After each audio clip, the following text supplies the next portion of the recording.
పరీక్షల కాలం నడుస్తోంది. ఈ సీజన్లో చాలామంది విద్యార్థులు రాత్రి పగులు తేడా లేకుండా గంటల తరబడి చదువుతూ ఉంటారు. కొంతమంది అయితే పరీక్షా కేంద్రానికి వెళ్లే వరకు కూడా పుస్తకాల్ని వదలరు. బస్సుల్లోనో బైకుల్లోనో వెళుతూ కూడా చదవటానికి ప్రయత్నిస్తూ ఉంటారు. అసలు ఇలా పరీక్షా కేంద్రానికి వెళ్లే ముందు వరకు చదవటం సరైన పద్ధతేనా?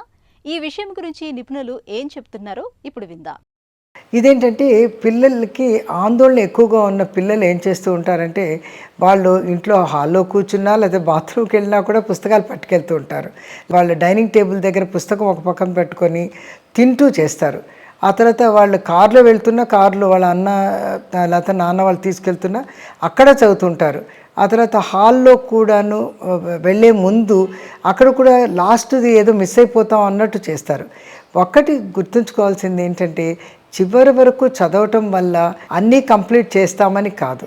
ఎందుకంటే నిర్ణీత టైంలో ముఖ్యంగా పరీక్షకు ముందే ఒక 10-15 రోజుల ముందే అన్ని సిలబస్ అయిపుచ్చుకొని దాని గురించి వివరాలు తెలుసుకొని ఏ విధంగా ప్రశ్నలకి ఆన్సర్ రాయాలన్నది వాళ్ళు తెలుసుకోవాలి.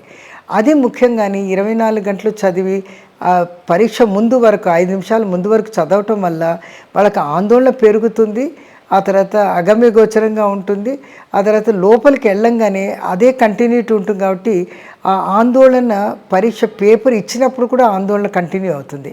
కాబట్టి పరీక్ష ముందు ఎంత స్థిమితంగా ఉండి పుస్తకాలను ఎంత దూరం పెట్టి ఒట్టి మనసు మీద కేంద్రీకరించి రిలాక్సేషన్ చేసుకుంటూ ఆ తర్వాత బ్రీతింగ్ ఎక్సర్సైజ్ చేసుకుంటూ ఎవరితో ఏమీ డిస్కస్ చేయకుండా ప్రశాంతతగా ఉండడానికి